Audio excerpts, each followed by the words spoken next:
ताई एक प्रश्न विचारू का? हा तुलाच ये ना इकडं. काय करत आहे? BSc biotechnology. हा बीएससी बायोटेक्नोलॉजी. त्याच्यानं काय होते? उससे अभी तो फिलहाल बस पढ़ाई चल रही है हमारी. मैं तो फर्स्ट ईयर में हूँ. हाँ. तो इसके बाद फिर धीरे धीरे मुझे रिसर्च की तरफ जाने मिलेगा. फिर आगे जाके आप कौन सी जॉब करेंगे? जॉब करने के लिए तो फिलहाल इंडिया में कम जॉब्स है बायोटेक्नोलॉजी के ऊपर. बाकी सारी जॉब्स तो यूएस लाइक बाहर कंट्रीज में ही है. क्यों इंडिया में क्यों नहीं है? बहुत लाइक रिसर्च में उतना कोई जाता नहीं है और उतनी सारी कंपनीज भी जॉब ऑफर्स नहीं करती है इसके लिए. इंडिया में ये कंपनी नहीं है? एक दो ही है, बहुत रेयर जॉब मिलेगी. कहाँ पर होगी आपके हिसाब से इंडिया में? कौन से जैसे? इंडिया में जैसे कि पुणे में है, बैंगलोर में है. हाँ. जॉब अपॉर्चुनिटीज वहाँ मिल जाएगी इसके ऊपर. बट उतनी हाई पेइंग नहीं रहेगी. हाई पेइंग नहीं है. हाँ. अच्छा, तो इसके लिए सरकार ने क्या करना चाहिए? कौन सा धोरण करना चाहिए? जैसे कि आप जैसे यहाँ पढ़ना चाहते हो और यहीं पे रहना चाहते हो और यहीं से अपने माँ बाप की देखभाल भी करना चाहते हो और यहीं से जॉब भी करना चाहते हो और आप जिस पढ़ाई करते हो उस पढ़ाई के माध्यम से वही जॉब करना चाहते हो, तो इसके माध्यम से सरकार ने क्या करना चाहिए? कुछ मैसेज देना चाहेंगे? मेरे हिसाब से सबसे पहले तो अवेयरनेस होना चाहिए कि रिसर्च भी बहुत इंपॉर्टेंट है. जैसे जब कोविड आया था. हाँ. तो हमें किसकी जरूरत पड़ी थी? साइंटिस्ट की जरूरत पड़ी थी. हाँ. जिन्होंने इस चीज के बारे में निकाला था कि हमें वैक्सीन लगेगी. हाँ.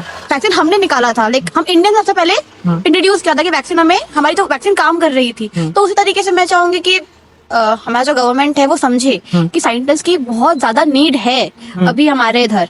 और इसके लिए बच्चों को भी आप प्रमोट करिए, मोटिवेट करिए कि रिसर्च करें, रिसर्च में इंटरेस्ट ले, कंपनीज बनाए.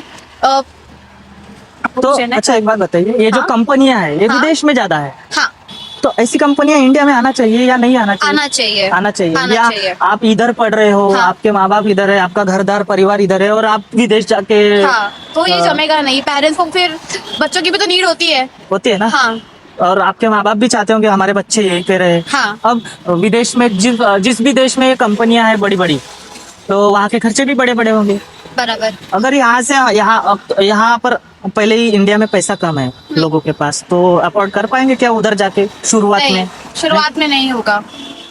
जिनके ऑलरेडी रूट्स अच्छी है, जिनके ऑलरेडी पैसा है, हाँ. वो वहां तक जाने की हिम्मत भी रखते हैं. उतना रिस्क उठाने को उनके पास है कि अगर हम चलो इसका रिस्क लिए कि वहां पे जॉब ढूंढने गए, जॉब नहीं मिली, तो भी चल जाएगा उन्हें कि वापस आने के लिए. बट जो लोग बहुत ज्यादा रिस्क लेके जाते हैं, जिनके पास पैसे कम होते हैं, बहुत कुछ बेच बाच के बाहर काम के लिए जाते हैं इस उम्मीद में कि उनको काम मिलेगा, बट बहुत ज्यादा काम मिलता भी तो नहीं है, बिकॉज हम इंडियंस को बाहर कंट्री में उतनी रिस्पेक्ट भी तो नहीं है. तो अच्छा एक बात बताइए, आजादी से अभी तक के कम से कम 60-70 साल हो गए. हाँ. तो अब तक के इन्होंने कितनी कंपनियां लाना चाहिए थी सरकार ने, पर लाई नहीं है. कंपनियां देखिए अभी इतना मुझे एकदम एक्यूरेट इसका नॉलेज नहीं है, बिकॉज मैं कुछ और पढ़ रही Student थी. है, हाँ, हाँ. मैं कुछ और पढ़ रही थी एंड देन मुझे इस फील्ड में इंटरेस्ट आया तो मैं यहाँ हूँ. तो अभी एक बात बताइए, महाराष्ट्र में अभी एक नागपुर में हाँ. एक टाटा एयर हब्स बनने वाला था. पिछले एक दो साल के पहले नागपुर में बनने वाला था. कम से कम 20,000 युवाओं को रोजगार मिलने वाला था. वो किस फैकल्टी के ये रोजगार थे वो तो मुझे नहीं मालूम, लेकिन वो हब जो है, वो प्रकल्प जो है, वो महाराष्ट्र से उठाकर गुजरात भेज दिया गया. किसने भेज दिया? अब हम तो नहीं भेज सकते, वो तो सरकार सरकार ही भेजती भेज सकती है. है. तो ये जो बीजेपी की सरकार थी, इन्होंने अच्छा किया या गलत किया? आई थिंक इन्होंने देखो गुजरात में भेजा वो गलत नहीं किया, क्योंकि हमारे इंडिया में ही हमारी कंपनीज है. बट द पॉइंट इज कि हमारे महाराष्ट्र में भी कंपनीज होनी चाहिए, क्योंकि यहाँ के बच्चे जो यहाँ के लोग हैं महाराष्ट्रियंस है, क्या वो गुजरात जाके काम करेंगे? उनको उनके महाराष्ट्र में भी तो जॉब चाहिए. हाँ. उनके महाराष्ट्र में तो एक कंपनी होनी चाहिए. तो इसमें थोड़ा सोचना चाहिए था, थोड़ा सोच विचार करना चाहिए था कि शायद 2 कंपनीज लॉन्च करें, या फिर अगर समझो उनका पूरा प्लान महाराष्ट्र में लॉन्च करने का था कंपनी, तो कुछ शिफ्ट नहीं करना चाहिए था गुजरात नहीं में. करना चाहिए था. जैसे अभी कि हाँ, एक से कम 5 से भी अधिक ज्यादातर कंपनियां ऐसी जो महाराष्ट्र से गुजरात भेज दी गई. अभी फिलहाल में हम महाराष्ट्र के बारे में ही सोचेंगे, क्योंकि आप भी महाराष्ट्र के, मैं भी महाराष्ट्र का हूँ, और बहुत सारे बेरोजगार लोग महाराष्ट्र में हैं. हाँ. ऐसा तो नहीं है कि उनके घर नहीं है, उनको बीवी बच्चे नहीं है, या फिर फ्यूचर बनाना नहीं है. ऐसा होता है क्या महाराष्ट्र के लड़के नहीं. ऐसा बेरोजगार रहना पसंद करेंगे क्या? कोई नहीं पसंद कोई नहीं करेगा. पसंद करेगा ना.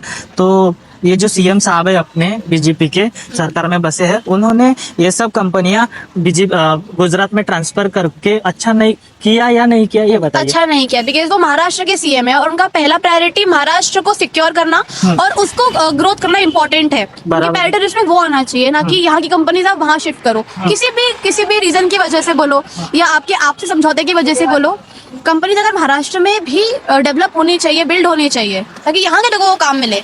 अभी अभी आप एक बात बताइए, आप कर्म में बिलीव करते हैं या नसीब में बिलीव करते हैं? कर्म में। कर्म में बिलीव करते हैं ना, तो हमारा कर्म कौन लिख रहा है यहाँ हमें बेरोजगार करके? हमें बेरोजगार करके तो सरकार लिख रही है। सरकार ही लिख रही है, तो फिर से ये सरकार महाराष्ट्र में बसनी चाहिए, ऐसा आपको लगता है?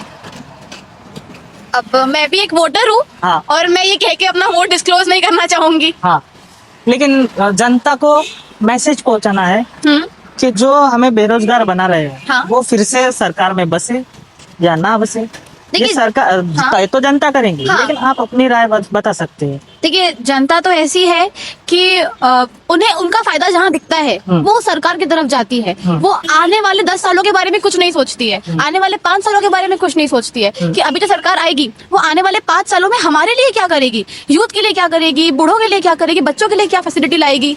तो वो थोड़ा जनता को सोच कर किसी भी इंसान को वोट देना चाहिए कि ये इंसान अच्छा क्या करेगा आने वाले 5 सालों में, इसके बारे में थोड़ा सोचना चाहिए कि हमारा जो पहला नेता था उसमें और अभी वाले नेता में क्या फर्क है। पहला जो पीएम था, इस वाले पीएम में क्या फर्क है, इनकी बातों में, इनके सोच विचार करने में, डेवलप करने में क्या फर्क है, ये इंडिया को कहाँ ले जाना चाहते हैं, वो सोचना चाहिए, ना कि अपने निजी स्वार्थ की वजह से किसी को वोट देना चाहिए।